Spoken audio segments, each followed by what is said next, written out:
How high do you need to be looking at Devon Achane in your drafts next year? Is Luther Burden already on the verge of being overdrafted in 2026?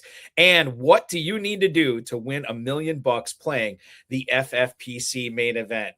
We've got a great show for you tonight. The FFPC Main Event champions Rob Sarro and Nick Namacher are here to talk about everything they did leading up to the championship sprint, during the sprint, and most importantly, what they're going to do with all that cash. As we ask them that tonight, we've got a great show for you. I'm Eric Balkman. Ferrell Elliott is here. Stick around. Your High Stakes Fantasy Football Hour starts now. Can't stand the pressure. I've seen greater men than me, the lesser.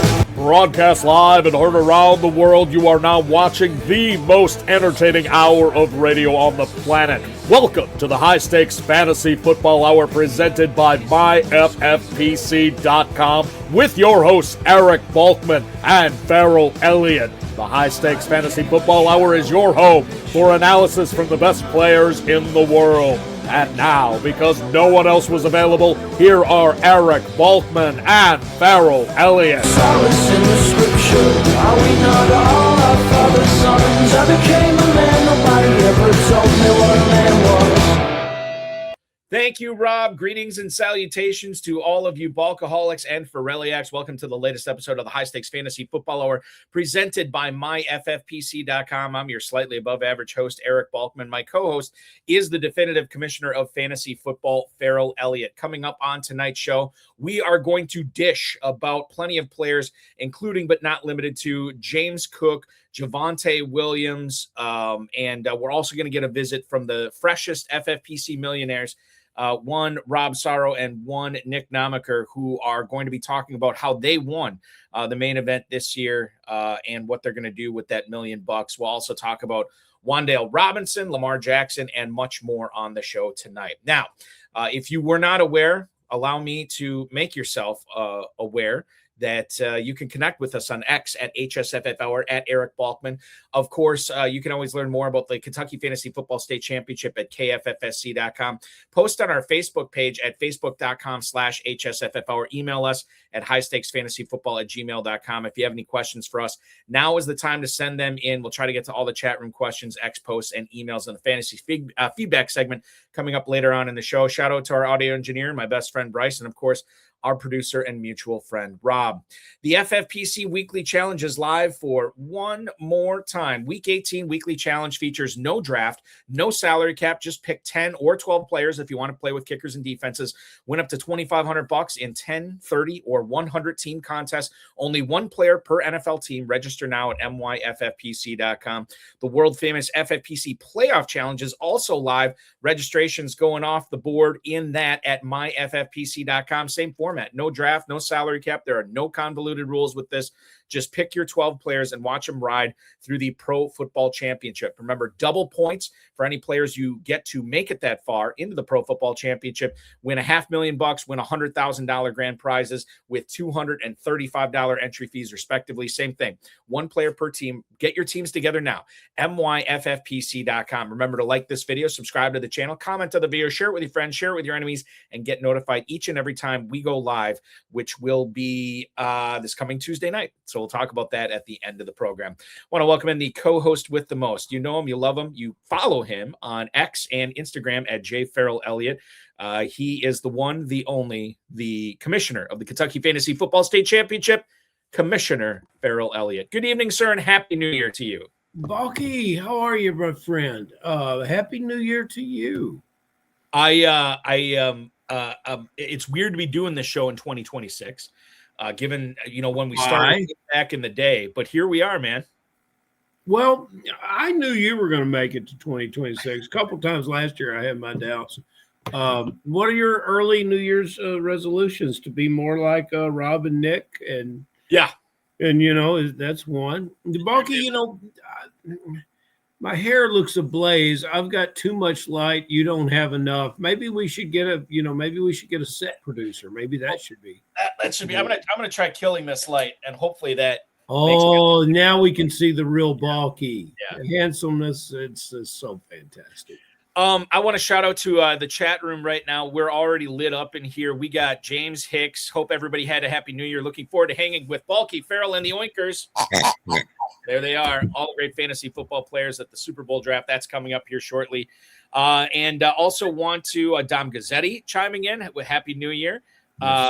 We also have, let's see, who else do we have? Oh, maybe that was it. Maybe that's all I want. Yeah, that's. I think Tom Smith's in there, and yeah. So I'll break some news on this. Balky are the live main drafts at Paris this year. I want to make sure because there was an embargo with this, and I want to make sure the embargo is no longer embargoed. I want to make sure that we have this listed. Yes, we have it listed on our website. The FFPC live events will be once again at glorious Planet Hollywood Resort and Casino in Las Vegas this year. So there you go. Hopefully that helps you, Tom.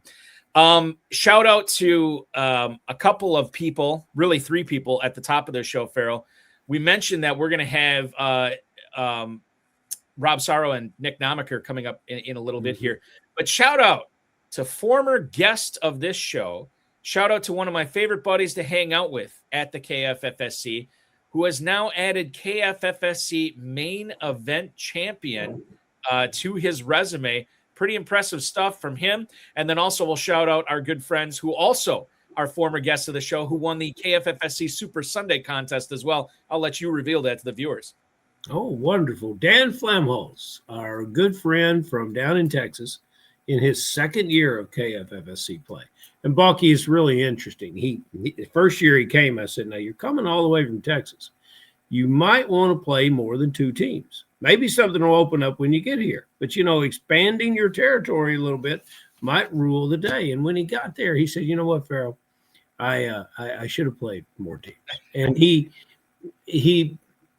when he wasn't drafting, he's such a sweetheart of a guy. He helped facilitate. He met everybody. Everybody loved him. He comes back the second year. He plays a couple more teams. He brings with him his daughter, Kelly. Mm-hmm. And his first team he drafted on Friday night in the Canton Division. That was the team that actually won the championship. And he walked away from that table feeling very, very good about the team. And I was so happy for him. And then longtime comrades in arms, Brad Petri and Darren Lawson of FPI won the Super Sunday Sweet 16, of which in its 2026 iteration has only two live spots in the 90-16 field remaining. I feel like I should nickname Petri and Larson the program, right? Yes, and, they're collecting enemies of the program, right, and enviers of the program. Enviers of the program. They continue very successful. I am an envier of the program. Yes, Rob Fetcher, our buddy Rob Fetcher, is the enemy of the program. But and for some reason they're picking on Fenton too. And really? Yeah, and he's the one that facilitated their entry into the tournament. So, you got to watch it around Petra and Larson. You got to watch your P's and Q's, or you might be labeled. Apparently that's the case. So congratulations to Petri and Larson, to Dan Flamholz, well-deserved. Congratulations to them. And we'll have to get Dan back on this show for sure to celebrate his KFFSC win. Ferrell, let's get into it tonight. We have the Week 18 challenge, obviously, but I know as many of our shows normally do this time of year, we take a look towards the playoff challenge. We also take a look towards 2026 drafts, which are going to be starting up here in a matter of a week or two with the FFPC, and of course, shortly thereafter with the KFFSC as well. Javonte Williams will not play in the Week 18 game against the Giants. He finishes season with 252 carries, over 1,200 yards, and 11 touchdowns. One of the best values in high-stakes fantasy football this year. The running game for Dallas was really, really good under the new offensive coordinator, Clayton Adams, who took over for Brian Schottenheimer, who took over as head coach this past offseason. And now he is a free agent once again. He is going to be 26 years old before the season starts, not past his prime yet. At least I don't think. Maybe he's in it right now. This is very, very compelling, Ferrell, because in drafts in 2026, Javonte Williams could come back as the lead guy in Dallas, and all of a sudden he's looking like a second-round pick. Or maybe he signs with somebody else, becomes the 1B, or something like that. Or I don't even know, or maybe he becomes the 1A or the 1 on some other team, but it's not as good as Dallas. So I think it's going to be very interesting to see where Javonte Williams falls in drafts this year. I think a lot of people will draft him like a Cowboy, but he's not necessarily going to be a Cowboy. We know since the Ezekiel Elliott contract, Dallas really has not liked to pay their running backs. Well, I think also in the Eastern Division of the NFC, a precedent has been set with the New York Giants losing Mr. Barkley down to Philadelphia. Dallas sure doesn't want to see anything like that happen. I think they paid Javonte Williams. They hung on to Pollard for a very long time, giving him a lot of chances to be successful. They gave Williams a chance to be successful, and bang, he was. So I expect Williams to be a Cowboy. I expect him to have another big year. And if I think back to the spring and summer, we were big Javonte Williams fans, Balky. So, and we're going to have to come up with good things in our memory and some things that we've suggested to be really good because and really beneficial to our listeners, because we're kind of at a point where right now we can do no harm. Because last week we told everyone not to start Godwin, and he what's that line? 7 for 108 and a touchdown in an oddly losing effort. It's just very confusing, but nevertheless, yeah. So would you, believing that he is going to be a Cowboy next year, is the second round too early for Javonte Williams for you, Ferrell? He's 2 and 3, and very early in the start of 3, I would suppose, and that's true value for him. Would be you're going to have to find a value running back somewhere else because it's not going to be Williams this year. But congratulations to those of you who picked him in 2025. Yeah, it was awesome. And I wish it's like I always say, I wish I would have had more Javonte Williams. That's the way it always works out, right? This guy will not fall to the second or even third round of drafts this year. Devon Achane is doubtful for this Week 18 game against the Patriots. Obviously, no reason to really bring him out there. He's dealing with a shoulder injury, has not practiced all week. Miami's just playing for nothing, basically, right now. If anything, maybe just for draft picks, right? And I would imagine we'll get a good look at Jalen Wright, who I tried to pick up in a couple of dynasty leagues, that he was still floating out there before the waiver wire closed for the season. We'll see what happens with that. But Ferrell Elliott, I don't know, what is this going to be, his fourth year in the league, third or fourth year in the league? Yes, sir. And this is as high as his ADP has ever been, or will ever be, when he does get started to be selected in drafts. I don't think he's got 101 potential, but I certainly could see him being drafted as the second overall pick, the third overall pick. Definitely. I mean, you got to really, really think long and hard if you're going to let him slip out of the top 5. Wheels up for Achane, which is weird because there could be a lot of turnover in that Miami Dolphins organization, be it the coaching staff, be it the offensive philosophy. But Achane didn't seem to care about that this season, and it may not matter next year as well. I'm pretty bullish on Devon Achane. How do you feel about him? You should be, Balky. I am too. Anyone who secures that job and goes forward with this team in the future is building this team around Achane. So, yes, it's an excellent pick in fantasy ball, and I wish him well, and I hope that he continues to get the offensive line and the passing game to complement his skill set, because he is fun to watch.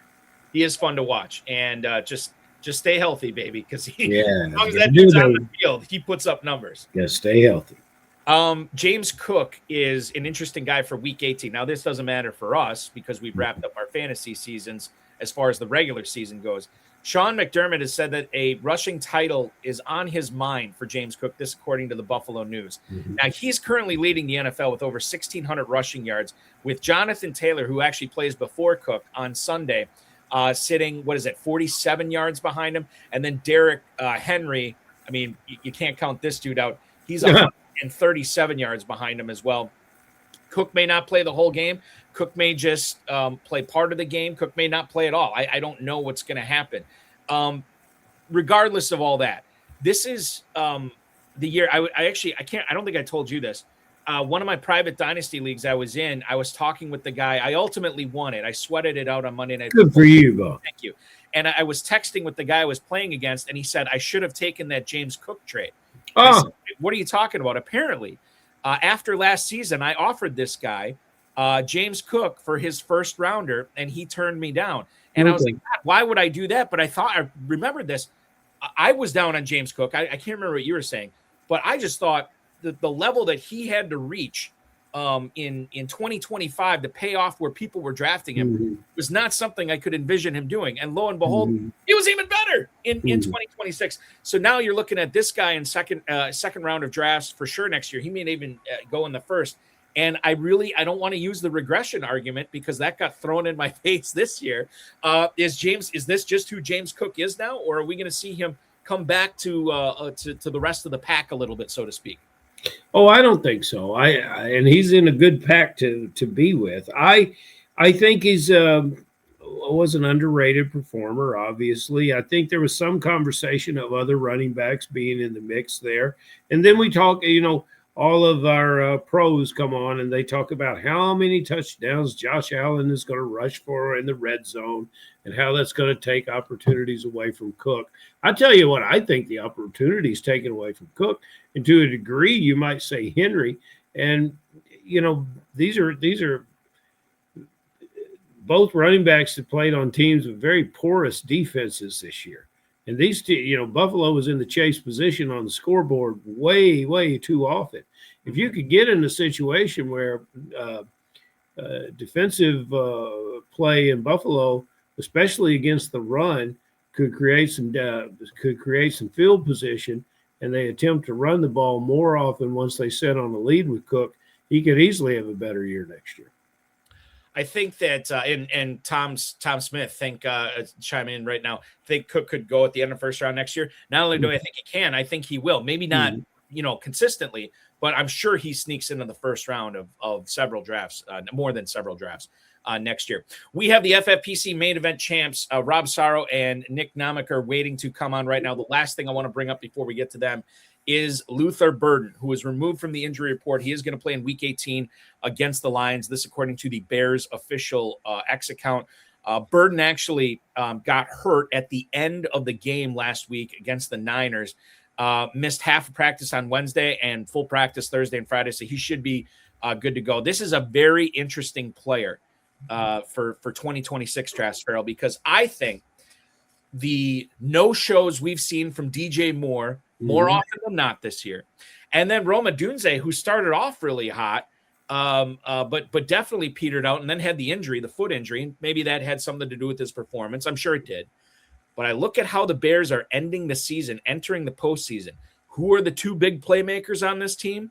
Their first-round pick, Colston Loveland, and their second-round pick, Luther Burden. And I can't help but wonder if that is the recipe for success in Chicago for Ben Johnson going forward. And if that's the case, I think that Luther Burden is in dangerous territory for being overdrafted next year, because I think there's going to be a lot of people very excited about this guy, and I don't know if he pays off on that. Now, obviously, it depends where he goes in drafts. I mean, if he ends up going third, fourth round, yeah, I'm out on him. But after that, he becomes more interesting.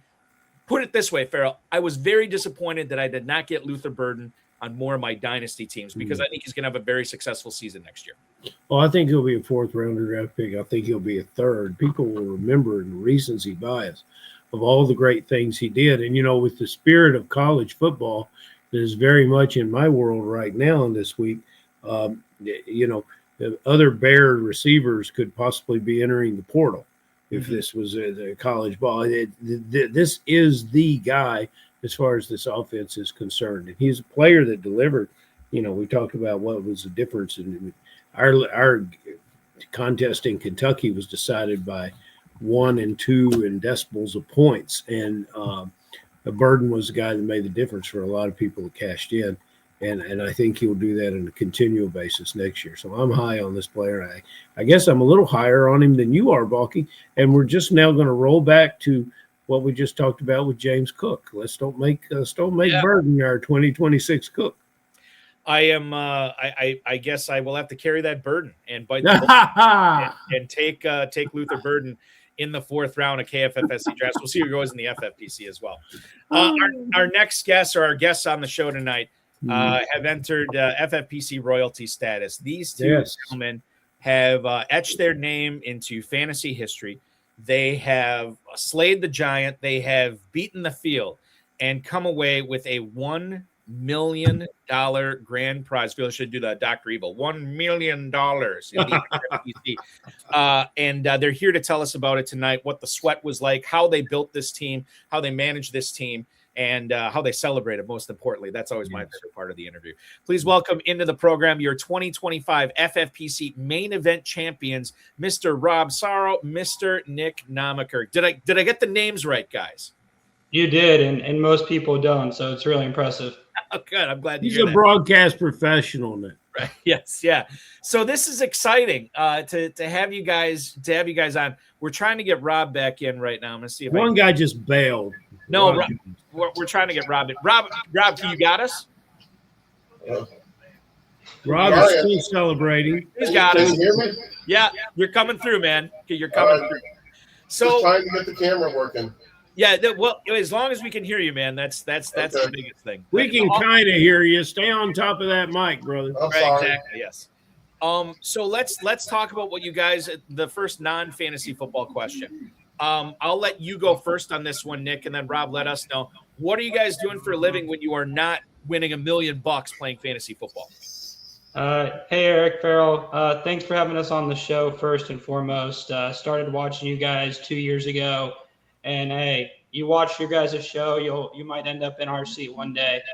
And then big shout out to Fantasy Mojo too. Oh, yes. Subscribe to them at the beginning of the year. First year doing it, first year to win. So big props to them. So when we're not playing fantasy, I'm in charge of finance and corporate strategy for a fastener distribution company. That's kind of my day job. I love that. Yeah, absolutely. What about you, Rob? I am actually running a sports card business called Gem 10 Breaks Whatnot. We buy, sell, break sports cards. I actually do it with Nick's brother. Oh, nice. It's a family situation. I love it. Yes, sir. Yes, sir. It's a We're also family known as situation. the Drake May guys on there because So I want to get this straight. You guys are related, right? Yeah, Rob's my uncle. There you go. Okay. So Uncle Rob and nephew Nick is Uncle essentially and that leaves so many possibilities for naming your new LLC, but you got to get that done before March 15th, guys. Just pointing that out. Right. If you needing help, give us a call. That exactly. Ferrell's an expert in that that kind of thing. Okay, so I want to get into this and actually talk about the draft. Rob, you guys did this draft on August 5th. The one, and by the way, we'll get into this as well. And I think Nick Costantino, the former FFPC Main Event back-to-back co-champ, in here already posted. I'm going to post it up here. First and third place for you guys. Wow. Which is just insane. So $1 million for first, $100K for third place, which is an incredible accomplishment. Rob, when you drafted the $1 million winning team on August 5th, did you and Nick talk about it afterwards? How did you feel about that squad after you drafted it? Oh, Nick, you might have to handle this one.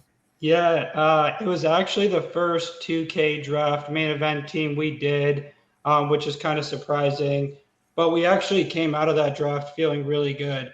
Tons of what we thought was tons of depth at RB. After the Kamara Connor incidents, solid at wide receiver. So we thought we thought our biggest hole was tight end. If we can just scrounge together a tight end between Ferguson, Pitts, and Rob's guy, Harold Fannin, we were in good shape. And it turned out that all three of those guys played pretty good at different points of the season. So, we felt really good about that one right from the start. That's a good thing to roll away from a draft and feel in that way. Did you draft 5 in Las Vegas? This Did you was, get up live in Las Vegas, or did you come online? this was No, online. we were online. Yeah, but did you come to Las Vegas at all? No, I had a wedding I had to go to. Well, you can cancel those weddings for next year because you're gonna have to be anybody with the audacity to be married on the weekend of the kickoff of football season. My goodness, that's a ballsy move, Balky. But yeah. you know, and Tom Smith has already lined it up that we'll get you guys out to Planet Hollywood, and you know, Tom's already giving you a location. And I don't know who the hidden gesture is. But this guy's a comic genius. He comes in and says, "I could use another uncle," and that's good. You know, everybody needs an uncle like Rob. We don't necessarily know where he is. We can't see him and can barely hear him, but by damn, you know, he's all right. I'm loving it. So, Rob, do you have us right now? I wish there was a better way to do it. Can you hear me? Yeah, there you are. Okay. Loud and clear, brother. Yeah, I'm on my laptop. I was trying to get the camera hooked up. I'm sorry about the tech issues. Oh, buddy, no, you're coming in loud and show. clear, and you know everyone can imagine how handsome you are based on your nephew's good looks. So, Yeah, you know, compare me to like Brad Pitt. You know, just think. Yeah, Brad Pitt. or something. Brad Pitt. I like that. That's yeah. Let me ask Rob a question. I want to ask. Go ahead, please. And this, you know, you scored 200 plus points in week 15 and 16. Had you scored 200 plus points in any prior week during the regular season? I believe me and Nick talked about that. I think we had 5 main event teams, and I think we had one team that scored over 200 points one week. Okay, so when did you guys, you know, you got week 15 and week 16, and you're living in hope, and you see yourself moving up the leaderboard. And where were you after week 15? Do you remember? After week 15, I believe we were 16th, I want to say. Okay, and then after week 16, you moved up some more. Where were you then? We were second going into week 17. Okay, so now, when you haven't put up 200 most of the year, but now you've done it back-to-back weeks, what do you think? Oh, there you are, Rob. What do you think that you know, do you just feel that how do we keep this rolling? Are we going to make it roll? Are we going to make it happen? What was going on? How did you? We honestly, we felt really, really good about the team. I mean, Purdy was hitting stride. McCaffrey's healthy, doing his thing. Olave's consistently doing his thing week to week. JSN, you know, our star for the year, doing his thing. I mean, we felt alive. I mean, and we had great depth on the team. I mean, I joke with Nick because we were possibly going to be on the show next week, and I joke with Nick when we ended up not being on the show. I'm like, that's all right. We'll just go on next week after we win it.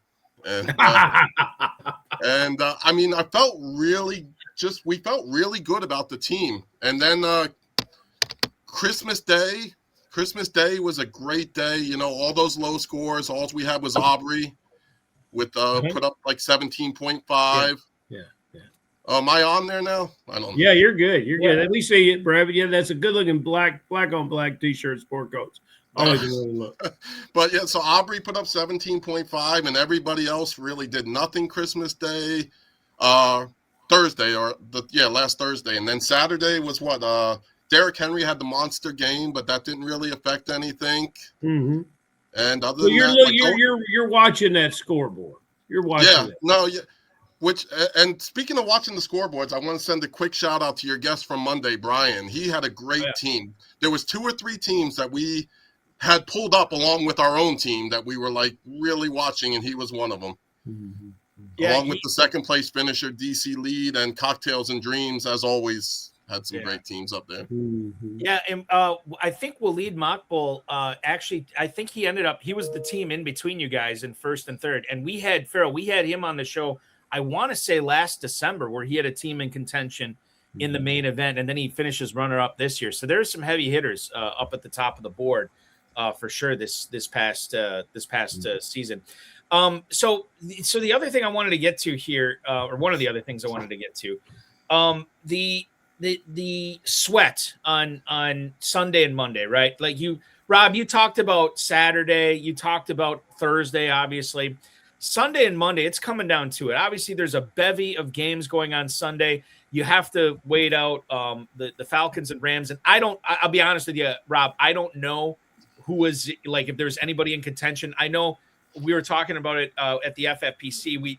We never like to say that the phrase is where it's we're locked up. But hold on, I'm going to get you on right now. I'm going to get you on. Rob, I almost got you. Just give me 1 second here.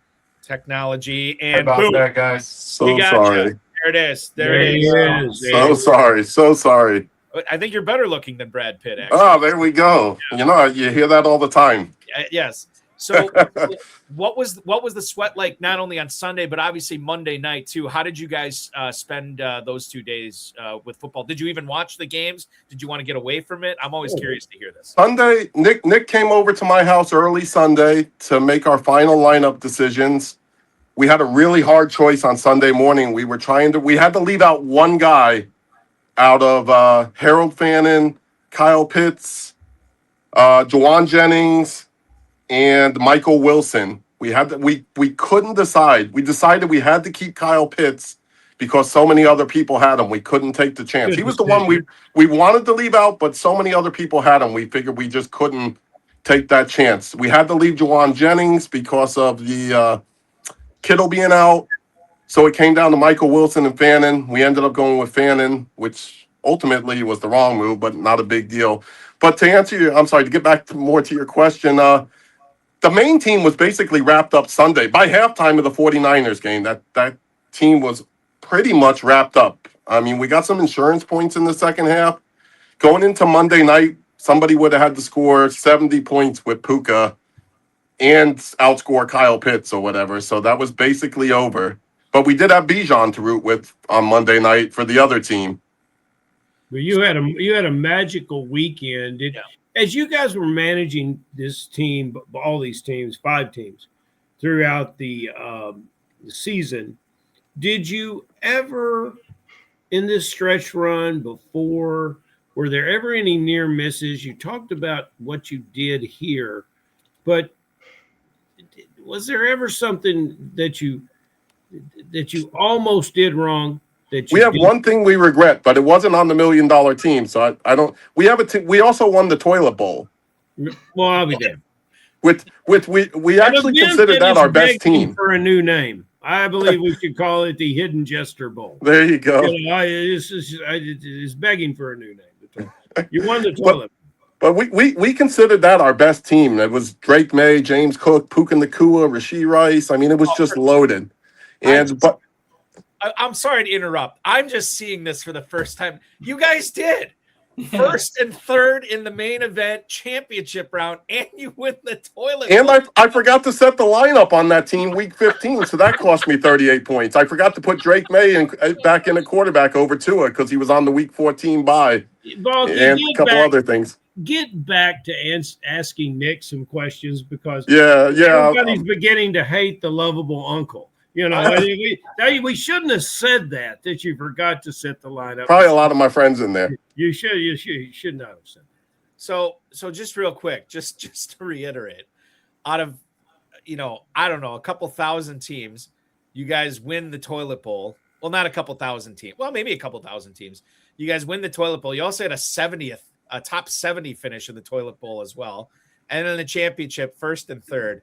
Mother of God. What, Nick, immediately after you're done with this show, you run out. You run, you don't walk, and you buy as many lottery tickets. Well, you buy one lottery ticket. That's all you guys need, apparently. This is insane. It was a good year. It was a good year. Yeah. So Rob told us, Nick, what were you doing? Were you glued in front of the TV? Were you pre-celebrating on Monday night? Yeah, I was at my in-laws' house in Winter Haven, Florida. Mom, dad, grandma, they're like, "What is fantasy football? Is this real?" They're celebrating. They're jumping up and down with me. They're like, "Calm down. You're gonna have a heart attack." If anyone's watched a football game with me, I'm screaming at the TV. I'm involved in every second of it. So it was a sweat down to the very last minute, and we watched every second of it. Going into that Monday night game, it was really like, unless anything crazy happens, we felt like we had it locked up. But Sunday night was really where, we did most of the, teeth clenching, just watching every second of it. Balky, talk about a duo that we should invite to Kentucky to play on Super Sunday. 100%. I mean, this is fantastic. We could sit you next to Hillard Newsom. Yeah, Hillard is so involved that we said in our event is on the second floor with the That totally disconnects where you everything. can walk outside, and the balcony we had to shut. I suggested we lock the doors because when Cincinnati lost to the Rams, I thought Hillard might take a header off the balcony, So we had to, and so obviously you're kind of doing those same kind of things. Yeah, if it's in Kentucky, I'll be there. I'm a big bourbon guy. There you go. We've got big plans for it. Nick, did you end up? What was the first thing you did after it was all final? After the Monday night game is done, what was the first thing you did? I closed on a brand new house. Hey, congratulations! That's fantastic. Yeah, Tuesday morning at 9 a.m. we had the signing and closing. So that was the first thing I did after we won, which, the money will help pay for the house. No kidding. Sure. Yeah, excellent. Glad to hear it. So let's talk about the near misses. Rob talked about the third place team that had a near miss, Nick, on a lineup submission. It did. We were like 10 or 15 points outside of the 2 seed on that team to make it to the playoffs. And I had just come from church. We were at brunch with my wife's parents, and they have a rule of no phones at the brunch table. So I had to step outside, and we were making a last-minute decision. It was between Hunter Henry and Hunter Renfrow, who Rob picked up for some reason. He had a couple good games. And I made the decision to go with Renfrow, and Henry put up his 30-point game. And I'll never hear the end of it. But, I think I heard it probably 10 times. That team would have won the million if it made it to the playoffs. Unreal. Absolutely unreal. Hunter Renfro's uncle would not have started Hunter Renfrow. I don't even think he's anymore. Just want to put that out there. Okay. What is the problem? I don't know what's going on, dude. Hold on. We gotta mute that mic just real quick while you guys get that figured out. The week 18 it was locked up. Or I beg your pardon. Monday night of week 17 it was sort of locked up. I can't tell if they can hear me or not. Yeah, you can hear loud and clear, Rob. No You can hear me. I'm sorry. I am so sorry. That's okay. Just said you're never gonna have me on the show again. I'm old school. Yeah. In May or June, when fantasy football season starts, I go into my local supermarket, and while he's getting Fantasy Mojo, I pick up the Roto Wire magazine, and it goes next to my toilet, being honest. And, that's where the majority of my studying's, coming from. I am totally old school. And with some of the winnings, you can buy a laptop with an embedded camera. I have it. I mean... This is going to be great. I heard Yeah.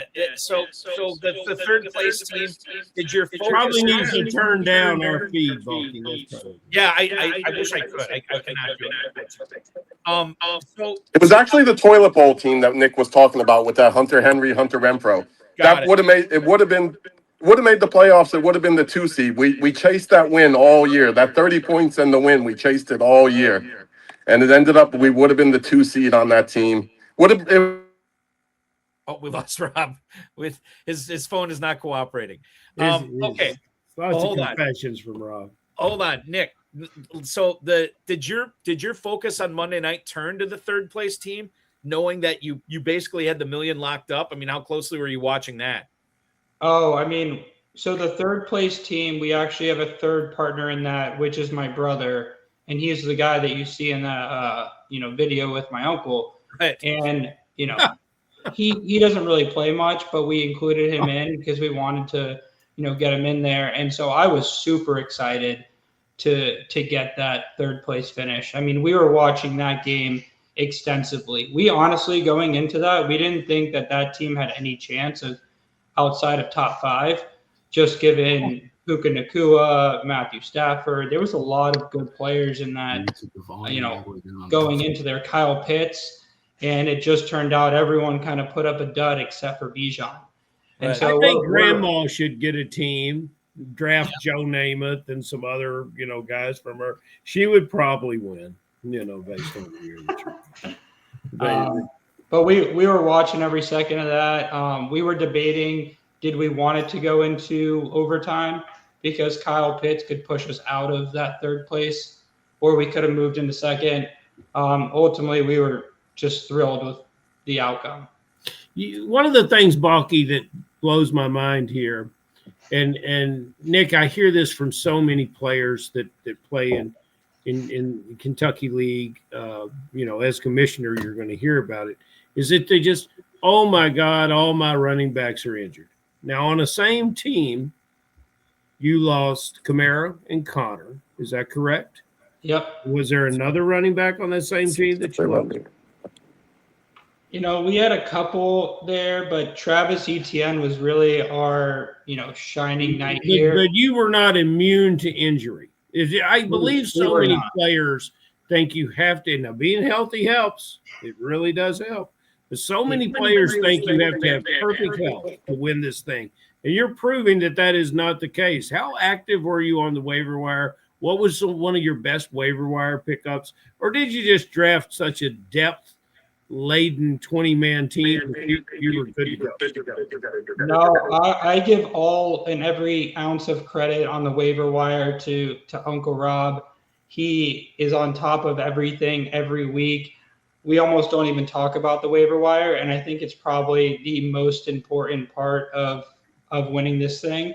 So I'll let Rob talk about his expertise in the waiver wire. Fire away, Rob. Hopefully I can stay on till the end of the show. But waiver wire was huge. I mean, I don't think you can win fantasy leagues without being extremely active on the waiver wire. I put hours a week in on the waiver wire. This team had some injuries. James Conner went down early. Lab McConkey was really never a factor. Alvin Kamara was really never a factor. But I was able to pick up Rico Dowdell early in the season. We got a lot of good games out of him. Then the second half of the season, I was able to pick up Michael Wilson. I picked him up on every team. I paid a premium for Michael Wilson with Zay Jones went down that same week. The same week Harrison was out when Wilson became a prime free agent, Zay Jones went down the same week, which a lot of people probably wouldn't pay much attention to Zay Jones, but he was maybe the number 2 on the team at that time. Wilson might not even have been the number 2. So with Harrison and Jones going down, I made sure to pick up Wilson everywhere, and probably we wouldn't be here talking to you guys without Michael Wilson. And or Rico Dowdell early. In the chat room wants to know, were those waiver wire moves made from the bathroom?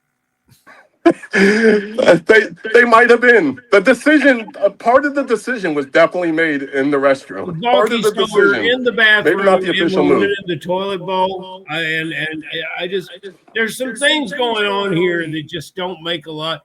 I've obviously been going about this all wrong. Fantasy Mojo is after that we kind of lost control of what's going on. I have to bring this up as well. And Rob, I'm going to throw this to you because this is something Nick said earlier. He said that Harold Fannin was your guy this year. Why were you in on Fannin? What? Because Harold Fannin was he drafted I think you guys got him in the 20th round of this really winning team. Unbelievable stuff. Tell us what you liked so much about Fannin this year, because you were right. In the early draft, Harold Fannin wasn't even being drafted. I play a lot of daily fantasy, and I play a lot of college daily fantasy, and I watched Harold Fannin all throughout his college career. I knew he was a beast. So I had 4 guys going into every draft. I had 4 guys that I wanted to get this year. JSN was number 1 on my list. I wanted him. I wanted Juwan Jennings on every team. I thought he would have a bigger year, and he might have. He had a lot of little injuries throughout the year, but I thought he was going to be huge. I'm contrarian. I'm very contrarian to the rest of the fantasy world. I spent the 13th round pick in every draft on Brandon Aubrey. You should. In the 20-round draft, I don't mind spending a 13th round pick to get the best kicker in the league. You get past midfield, and he's in field goal range on a great offense. And then I wanted Harold Fannin. We got Harold Fannin on every team. That was my flyer. 2 years ago, my major flyer was Puka Nacua. We were grabbing him in the 20th round. Last year, I was really high on Rashee Rice, and this year was Harold Fannin. Quick, what now that the college season is over, how much time will you spend with the Senior Bowl, the East-West Shrine game, the draft prep, all the news from the combine? How much time do you invest in continuing your following of rookie ball, of rookies that will move on to the NFL? Honestly, not much. I'm a gambler. So I'll watch that stuff from a gambling perspective, and if I can do fantasy on it, I'll have fantasy teams. But just as far as watching it to evaluate talent, that's not me. I'll pick it up as I'm watching though. Well, this is my last bathroom joke, but I believe between now and the draft, you'll spend some time in the bathroom, so you might as well spend it wisely. Continue on your streak. The other thing I want to drive home to the viewers here, Ferrell and Nick were touching on this before, but these guys ended up I meant to have your team up here, but basically your second round pick, Ladd McConkey, your fourth round pick, Alvin Kamara, your fifth round pick, James Conner, a second, fourth, and fifth round picks. Basically, none of these guys were in your lineup for the championship sprint. Maybe McConkey in one or two of the weeks, maybe none. I don't even know. But Kamara did not play pretty much the second half of the season. Connor missed most of the season. So really a testament to you guys and Rob, your work on the waiver wire. Obviously, Dowdle certainly factoring into that. By the way, Rob, and I'm not going to scroll up to Adam Hahn's earlier point. He wanted to know, are you in a man cave right now, or are you at work? You work. This is actually our work. This is our work office. So yeah, you'll see all the autographed jerseys and helmets and stuff in the background. Is this place open to the public? It's on Whatnot. It's on Whatnot. Gem 10 Breaks on Whatnot. There you go. With a Z. Breaks with a Z. Quick plug on that. Can I give you guys a quick fun fact? Yes. Quick fun fact before I forget. Please. Week 15, the first week of the Big Money playoffs, was the first week of the season that we started Kyle Pitts. We did not use Kyle Pitts all season. We drafted him. We're Gators. We're a family of Gators. We drafted him in like the 12th round. Get our Gator guy on the bench, see what happens. But Jake Ferguson was our tight end one all year. First half of the season, he was great. Harold Fannin, we mixed in there a couple times, flex. But we didn't start Kyle Pitts once all year until that 51-point game. That was the first time we had him. So again, just to reiterate to the viewers, these guys won the $1 million. They won third place as well. They won the toilet bowl. And how did they get first place in the main event? By not starting Kyle Pitts at all until the first week of the championship sprint when he scored 350,000 points. I don't often say this, guys, because it's bad business for the FFPC. Just retire now. You will never run more pure than you guys ran in this championship sprint. Congratulations on Balky, it's been a long time since we talked about movies. Yeah, go ahead. Godfather, recognized as the greatest movie ever made. But if you were to get Puzo, and if you were to get Ruddy, and if you were to get the director, what's his name? Francis Ford Coppola. If you were to get them all in a room, they would tell you Godfather 2 is the better film. And these guys, I think 2026, the repeat of these guys is going to be just like Godfather 2. Lord help us if that happens. It would break fantasy. It would be unbelievable. I got an email, Nick. I'm going to throw this one. I got two emails for you. Nick, I'll let you take this one first. I think. I'll let you handle this one. Jeff in Pleasantville, New Jersey. Is it wheels up for Ricky Pearsall in the postseason, or is Juwan Jennings still someone to be trifled with? That is Jeff in Pleasantville, New Jersey. Nick, we could talk about this in a 2026 sense as well. I know you guys had a lot of Jennings this year. You heard your Uncle Rob talking about it. What do you think is going to happen with the Niners in the postseason, and then sort of this offense as it evolves going forward at the wideout position? I'd stay away from both Jennings and Pearsall in the playoff FFPC tournament. Feel like Kittle comes back healthy. There's just way too many targets to go around with McCaffrey, Kittle. Honestly think Pearsall is the better talent. Went to Florida, watched Pearsall, went to those games. He's a stud receiver. I wouldn't be surprised if we see Jennings on a new team next year. But I don't think either of those guys are, gonna show out for the playoffs. They'll put up their points. They'll score a couple touchdowns. If I had to lean one way, I go Pearsall, and that's my guy, going forward. So I'm gonna let you do. Let's see if I can get Rob back here. Maybe I can. Maybe Rob gone again. Yeah, he's trying. And this is an online business, by the way, that Rob is running. I just want everybody to know that. So Nick, this other email that I have here, and this is another one, something that Rob was talking about earlier. This is from Kurt in Columbus, Ohio. Congrats, champs. Who's the higher draft pick in Arizona next year?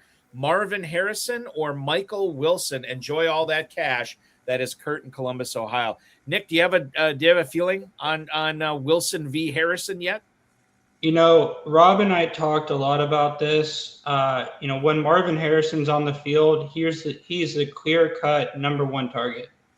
Brissett is looking his way. He's trying to throw him the ball, and we think they would be a much better team if they were looking at Michael Wilson first, right? It's a totally different offense, totally different, just way they run everything out there. And so, look, going into next year with both those guys out there, I think Harrison's definitely going to be going higher in drafts. But Michael Wilson is definitely the guy you should go out and get. Okay. Well said. And to that point, Ray C on YouTube, Nick, wants to know, congrats, any players that you are already excited to pick for next year?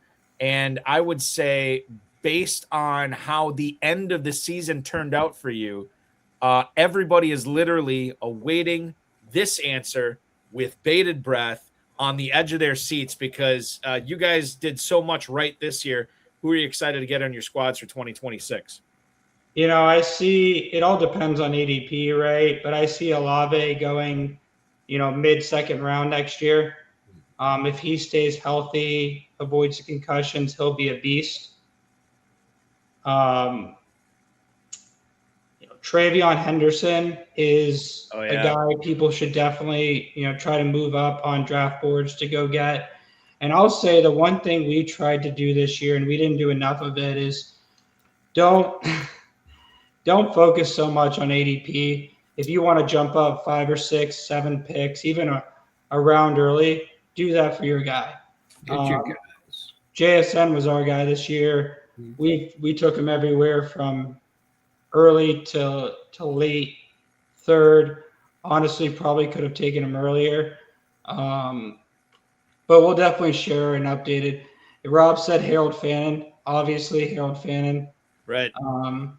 So a lot of good guys out there. I think you spend one draft, you just must have to replicate this team. I think you just draft this team again. I don't think you can. Whatever form you can. But here's the thing. Yes, obviously you can't do it again. But you basically had no second round pick, no fourth round pick, and no I think you can. Doing anything in the championship round. So yes, maybe you can't draft this team again, but maybe like the $6 million man, you can build a better one. You're going to get Aubrey, and obviously, and you're going to have to get Pitts and not use him again. That's fantastic. I just think that's the way you should say. People could say, "Do you like Pitts?" and go, "Yeah, we're going to draft him. We're not going to play him." I love that. I love that. Every year we do this, we're without our first round pick, gets hurt. Second round pick gets hurt. This is really the first year where our first round pick has stayed healthy, and this is what it's turned out to be. So we're excited. Well, the guys are talking a lot about next year. But we still got business this year to take. Hold on, Ferrell. Really? Before you ask that, just real quick, I want to make sure I get this right. So, Nick, did you say earlier that this team that you drafted August 5th, this was the first main event draft you guys have ever done with the FFPC? No, not ever. First this year. First of the year. First of the Okay, year. I got it. We did 2 last year and 1 the year before. But we started with the 350 Big Gorilla teams. We won a couple of those, pretty much rolled over the winnings a couple years in a row. And then we got hooked on the main event teams. And this year was our first year where we had 5. And next year, who knows how many we'll have. Right. I love it. You're going to have 5 on those Friday and Saturday live at Planet Hollywood. Well, Balky, you want to talk about FFPC Playoff Challenge, the world famous challenge, or you want me to? I'll do that. I'll do that. I want to save the last question for you. Okay, guys, FFPC Playoff Challenge, those lineups are going to lock next Saturday. I'm curious, and Rob, do we have you on this? Do you have me? Yeah, we got you. I'm going to let you go first on this one, Rob. Obviously, we don't know all the teams in the playoffs yet, but we know most of them. Is there one player that people need to have on their roster for the FFPC Playoff Challenge, and then conversely, a fade that you don't want to have anywhere? I might be biased, but I'll say Drake May. Take Drake May as your quarterback to steamroll all the way through there, especially if they don't get the 1 seed and you get that extra game out of them in the playoff round. Brilliant. And to fade, basically anybody that catches the ball for the Chargers. Fade anybody that catches the ball for the Chargers. No McConkey. No fade anybody on that team. I mean, maybe if you want some Herbert exposure, but no running backs, no McConkey, no Keenan Allen, no Gadsden. Well, that's wonderful. You've got a quarterback with a bad wrist and no offensive line. He's been sacked more than anybody. He's got the Burrow syndrome. He's been sacked more than anybody. He's been hurried more than he's been sacked. Yeah. It's amazing he had the year that he had. Rob, I apologize again, guys. I'll never do this from a phone again. I'll have it set. Don't worry. Next time I'll have it set up if there is a next time. Yeah, you never know. I mean, if you guys, had all this stuff go bad for you this year and you end up getting first, third, and the toilet bowl, I have a feeling we're going to see you again. Tom Smith is chiming in. Do you fade the winner of the Tampa Bay or Carolina game in the FFPC Playoff Challenge? Nick, how do you feel about that? I mean, is the winner just kind of one and done because they'll play the best wild card team? Yeah, Rob and I were talking about this, I think earlier yesterday. He goes, you pick their defense or kicker because it's probably going to be the last game they play. What about you, Nick, for targets and fades in this playoff challenge? Drake May was going to be the guy I pick. I honestly, as much as I love JSN and I think he's been a huge asset for our playoff team, I don't see them getting out of the first round. Wow. So it's going to be a difficult one, just given the format of it. I'm sure he puts up some good points, but I don't see them getting very far in the playoffs. As great of a talent as he is. Interesting, very interesting. All right, Ferrell, fire away with the final question, my friend. This is normally a question that Balky asks. I think he's now a little bit ashamed to ask it, but it's and from a tax standpoint, we've already brought up your LLC needs, but what the hell are you going to do with the money? Nick, we know you bought a house, right? I bought a house, hopefully buying a car, and taking a little vacation. Do we know where? Las Vegas, Planet Hollywood. So we'll be in Vegas. That doesn't count. That's business. Oh, a briefcase full of game for Mr. Nick. I love it. I did study finance in school, so True. close enough to accounting. Yep. We have this cruise line we take. It's called Explora. It's a luxury cruise line. It's absolutely fantastic. So we'll probably do a little cruise. And I met my wife on a cruise, so we're big cruise people. Nice. My in-laws and my wife are big cruise people as well. What are you thinking? Caribbean? You gonna go to Alaska? Caribbean? Yeah, we did Greece last summer, so we'll do the Caribbean this year. There you go. Love it. What about you, Rob? Plan on buying a nice car. Was already planning on that, but plan on maybe buying a nicer one now. putting a water filtration system into the house. If you knew where I live, we have really bad water here. So that was a plan. Got to give some money to a few people. I just wanted to throw one more quick thing in. That forgot to do the whole show. The team that finished third place, me and Nick, we do it every year. There are teams. The team that finished third place, Nick's brother, who's sitting next to me now, my business partner, my other nephew, he was actually a third of that team. So knowing that we had the $1 million locked up, going into Monday night, we still had that excitement of rooting for Bijan with him, watching him climb the leaderboard. This, Balky, this has a fantasy Sopranos kind of theme to it. I think so. Yeah, a little bit. We got to get all these characters, Steve G, and this stuff together. It's like two competing families. By the way, Rob and Nick in the YouTube chat, and I think this is for you, Rob, talking about what you're going to spend the money on. Adam Hahn suggests you buy yourself a golden. Maybe one of those things that they have in France that shoots the water up or whatever. You're going to get you need one of those. Maybe I'll get one of those. There you go. Who doesn't? Just do us all a favor. Get the water filtration system first before you get the bidet. Nobody, Balky, ever asked me, well, Ferrell, what do you think we should do with the money? Nobody ever asked me. No, it's true. Gentlemen, what a pleasure. God, this is so much fun. Congratulations to both of you. An insane year to boot. I enjoy it. Enjoy the cruise. Enjoy the cars. It's going to be great. And we'll definitely have you guys on again in 2026 because I'm assuming you're the betting favorites to win it all next year with everything and how this went down. Thanks so much for making us a part of your Friday evening, and a happy New Year to you both. Thank you very much, and I extend the same offer to you guys. Dinner's on us in Vegas. Love it. We'll take advantage. We love free food for sure. Right. So that's awesome. Be good, guys. We'll talk again soon. Thank you. Happy New Year. Happy New Year. You got it. That is Nick love those guys, man. Sarro. Good stuff. Good stuff. Those guys. The toilet bowl caught me off guard, Ferrell. I did not realize that they got to be prepared, Balky. What are the chances? It stole the show. Yeah. Obviously, the chances are real good. They're playing Hunter Renfro and still won. I mean, come on. That was a conscious choice, by the way, to play Hunter Renfro. It's true. I listen and I watch a lot of podcasts. And I obviously, you and I do this content on Friday night. And I'm always trying to become a better fantasy player. And then I hear this story tonight, with Rob and Nick and everything that went wrong for them, but still went very right at the end of the season. And it's just a head scratcher, right? Like you can read everything, you can listen to everything, you can watch everything, you can consume everything, Ferrell. But a story like this, you have to sit back and laugh. You come in loose. You know what to do. You're dealing with people that you're familiar with. I mean, the other nephews in business with Rob, they have an understanding of what they wanted to accomplish. They have reasons for what they do. They went to Florida, so they want to get a Gator on the team. That's not a bad decision because you've got Gators replete with talent all the way through the league, and then they enjoy themselves. And this is what you got to do.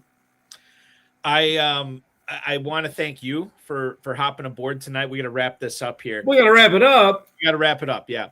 So here's what I want to do. KFFSC.com. If you click on the Super Sunday Sweet 16s, you mentioned this at the top of the show. We're down to 2 spots in these drafts. One is drafting at noon on Saturday before the Super Bowl. And then the other one is drafting. I believe this is the last draft before the Super Bowl, right? Yes, that would be the 3:30 Sunday. And Balky, you are one of 6, 5 or 6 or 7 league members who are coming in to, and you're basically signed up for each league. Yeah. And so, but we're also going to release a couple best ball leagues that we're actually going to do live and give other guys an opportunity to come. And those will be up on the site soon. And then the big payback has 3 spots left, and that goes off around lunchtime on 1 Sunday. o'clock. Yep, exactly. Yeah, 1 o'clock on Sunday. So we've got a great plan, and if somebody would still like to come, we'd like to have you. And then we have one 12-team division. I believe it has 9 spots left that will be drafted online later on. Currently scheduled for Tuesday, but after Super Bowl, we'll probably push that back a few days, if not a week. That one's this February 17th right now. So it's the Tuesday after, not the immediately after the Super Bowl. Oh, good. We've already pushed it back. Yeah. You got to get that on the other side of Valentine's Day. And that is the Rocky Blyer Super Sunday Sweet 16 division. Rocky Blyer, the pride of Appleton, Wisconsin. Despite him going to my arch rival high school, we still love him. Yes, okay. KFFSC.com is where to go for that. Ferrell, I will talk with you again at this time next Friday. Continue ringing in the new year or bringing in the new year. I don't know what the proper nomenclature is. I will talk with you then and be good. Enjoy the rest of your weekend. Thank you, sir. It's a pleasure. Absolutely. Ferrell Elliott, the definitive commissioner of fantasy football, hanging out tonight here on the High Stakes Fantasy Football Hour. Woo! What a show, right? I want to thank Rob Sarro, Nick Namacher, Ferrell Elliott, the FFPC, Rob Bryson, of course, each and every one of you. FFPC Weekly Challenge is live. No draft, no salary cap. Just pick 10 or 12 players if you want to play with kickers and defenses. Win up to $2,500, 10, 30, and 100-team contest. 1 player per NFL team. Register now at myffpc.com. And oh, by the way, while you're there, make sure you are getting your entries in to the world-famous FFPC Playoff Challenge. Same thing. There's no draft in this. There's no salary cap. There's no weird convoluted rules. You don't have to manipulate the team throughout the postseason. You pick your 12 players, and that is your team for the entire postseason. Double points for anybody who makes it to the Pro Football Championship, be that Drake May or somebody else perhaps in the Playoff Challenge. We'll find out. $200 entry fee gets you eligible for a $500,000 grand prize. $35 entry fee still gets you eligible for $100,000. So you can turn $35 into $100,000. 1 player per NFL team. MyFFPC.com is where to register. This coming Tuesday, the RotoViz High Stakes. And by the way, Rob mentioned this. Brian Carrero was my guest this past Tuesday. Brian was leading the FFPC main event heading into week 17.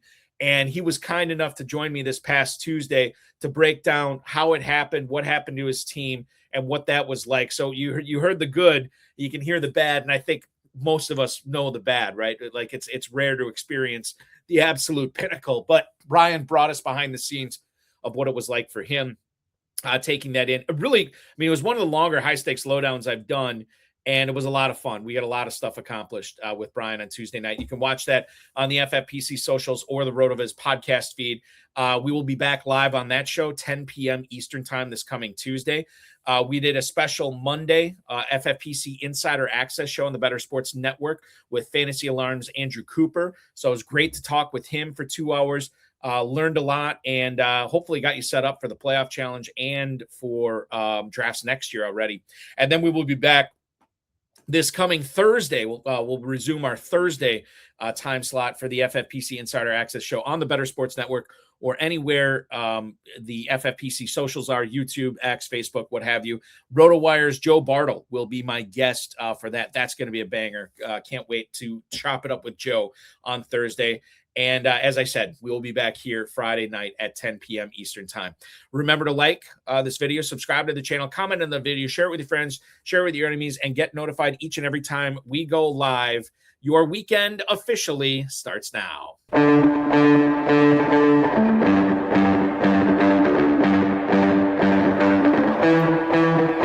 This has been another episode of the High Stakes Fantasy Football Hour presented by myffpc.com.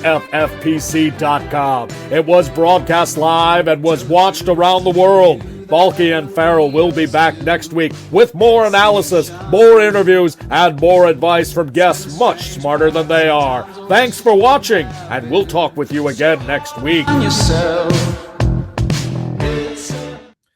One other thing I should mention, I'll make this quick. Many of you know I do a local radio show here in Northeast Wisconsin, or should I say I did do a local radio show here in Northeast Wisconsin. Today was my last show or my last episode of that show as I'm moving on to some different things. It was my decision to leave. It wasn't the nasty radio business cutting me loose.